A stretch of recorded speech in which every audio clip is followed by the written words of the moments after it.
অবরুদ্ধ অর্থ উপদেষ্টাকে ঘিরে যমুনা ভবনে প্রধান উপদেষ্টার জরুরি বৈঠক। ১৫ ডিসেম্বর গেজেট, জানুয়ারিতেই নবম পে স্কেলের বেতন কার্যকর। বিস্তারিত থাকছে সম্পূর্ণ ভিডিওতে। আজকে যারা সরকারি চাকরিজীবী আছেন তারা চ্যানেলটি প্রথমেই সাবস্ক্রাইব করে নিন এবং ভিডিওতে একটি লাইক করে নিন। আজকের ব্রেকিং নিউজ, যমুনা ভবনে আবারও পরিস্থিতি উত্তপ্ত হয়ে উঠেছে অর্থ উপদেষ্টার অবরুদ্ধের ঘটনাকে কেন্দ্র করে।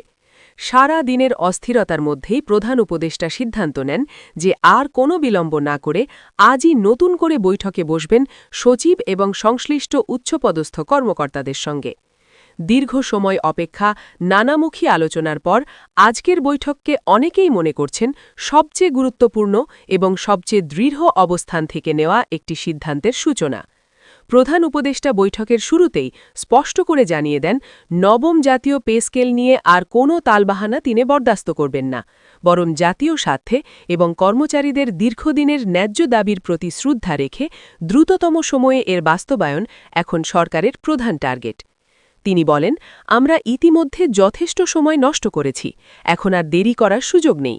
যাদের কারণে দেরি হয়েছে তাদের আমরা ইতোমধ্যে বুঝতে পেরেছি, কিন্তু এই তালবাহানা আর চলবে না। দেশের কর্মচারীরা তাদের ন্যায্য প্রাপ্য পাবেই এবং তা খুব শিগগিরই বাস্তবে রূপ নেবে। সরকারি চাকরিজীবী মহোদয়গণ, আপনারা চ্যানেলটি এখনই সাবস্ক্রাইব করে আপনার জেলা অবশ্যই কমেন্ট বক্সে লিখে যাবেন। বৈঠকে উপস্থিত কর্মকর্তাদের কেউ কেউ জানিয়েছেন যে অর্থ উপদেষ্টার অবরুদ্ধ হওয়ার ঘটনাই পুরো প্রশাসনকে একটি কঠিন বাস্তবতার সামনে দাঁড় করিয়েছে। এর ফলে সরকারের উপর চাপ তৈরি হয়েছে দ্রুত পে স্কেল সংক্রান্ত সিদ্ধান্ত চূড়ান্ত করার জন্য। প্রধান উপদেষ্টা আজকের বৈঠকে অত্যন্ত কঠোর ভাষায় বলেন, নবম পে স্কেল নিয়ে আমরা দীর্ঘদিন শুনেছি, আলোচনা করেছি, বিশ্লেষণ করেছি। কর্মচারীদের ধৈর্যের পরীক্ষা অনেক হয়েছে, আর একদিনও দেরি করা ঠিক হবে না। তিনি আরও জানান যে পে স্কেলের প্রতিটি ধাপ ইতোমধ্যেই চূড়ান্ত পর্যায়ে রয়েছে এবং এখানে আর বড় কোনো পরিবর্তনের সম্ভাবনা নেই, বরং এখন কাজ হচ্ছে শুধু গেজেট প্রকাশ এবং কার্যকর করার তারিখ নির্ধারণ।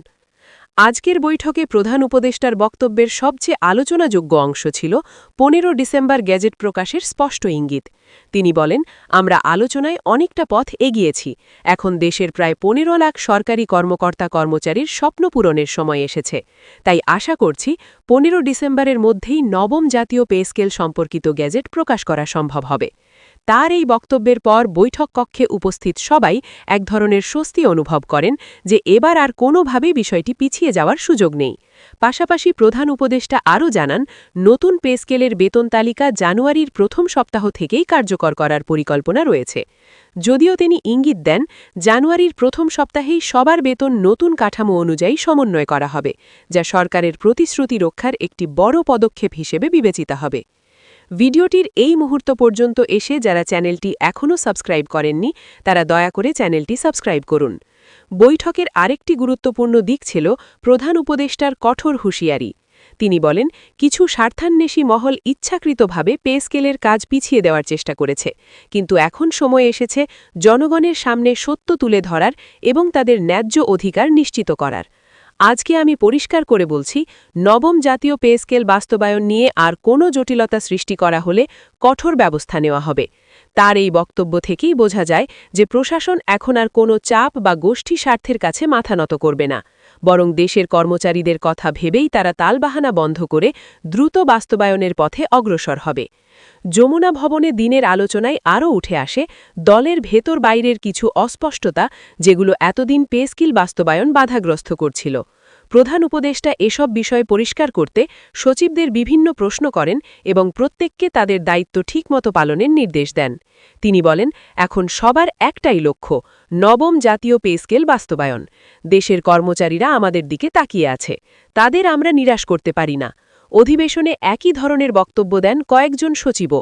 বিশেষ করে তারা জানান যে একবার গেজেট প্রকাশ হয়ে গেলেই নতুন বেতন আর কোনোভাবেই বিলম্বিত হবে না। সংশ্লিষ্ট দপ্তরগুলো ইতোমধ্যেই প্রয়োজনীয় সফটওয়্যার আপডেট, হিসাব অ্যালগোরিদম, বেতন তালিকা পরিবর্তন সহ সকল প্রস্তুতি সম্পন্ন করেছে। অর্থ মন্ত্রণালয়ও জানিয়েছে যে তহবিল ও বাজেট বরাদ্দ সংক্রান্ত সিদ্ধান্ত নেওয়া হয়ে গেছে এবং জানুয়ারির প্রথম সপ্তাহ থেকেই নতুন বেতন পৌঁছে যাবে প্রত্যেক কর্মচারীর ব্যাংক অ্যাকাউন্টে।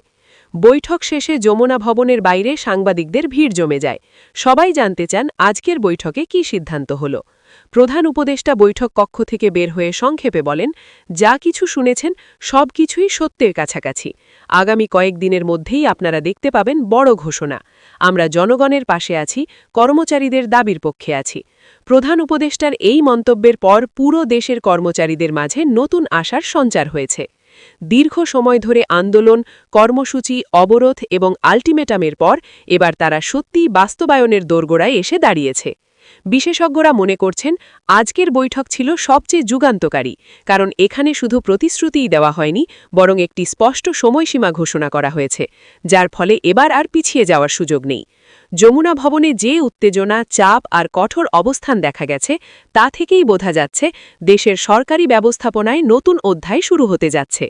নতুন পে স্কেল বাস্তবায়ন শুধু কর্মচারীদের জীবনে আর্থিক স্বস্তি আনবে না, একই সাথে দেশের অর্থনৈতিক কার্যক্রমেও ইতিবাচক প্রভাব ফেলবে। বেতন বৃদ্ধির ফলে বাজারে ক্রয় ক্ষমতা বাড়বে, অর্থনীতি আরও বেশি গতিশীল হবে এবং মধ্যবিত্ত ও নিম্নবিত্ত কর্মচারীদের পরিবারে ফিরবে স্বস্তি। যারা এতদিন ধরে অপেক্ষায় ছিলেন, তাদের জন্য আজকের সংবাদ নিঃসন্দেহে একটি বড় অগ্রগতি। সবশেষে বলা যায় 15 ডিসেম্বর গ্যাজেট প্রকাশ এবং জানুয়ারির শুরু থেকেই নতুন বেতন কার্যকর হওয়া, এ দুটোই এখন অত্যন্ত সম্ভাবনাময়। দেশের লাখো সরকারি কর্মচারীর চোখ এখন সেই ঘোষণার দিকে, আর প্রধান উপদেষ্টার আজকের দৃঢ় ভাষণই বলে দিচ্ছে এইবার সত্যি সত্যি শেষ হতে যাচ্ছে দীর্ঘ অপেক্ষা। আনুষ্ঠানিকভাবে শুরু হতে যাচ্ছে নবম জাতীয় পে স্কেল বাস্তবায়নের নতুন অধ্যায়।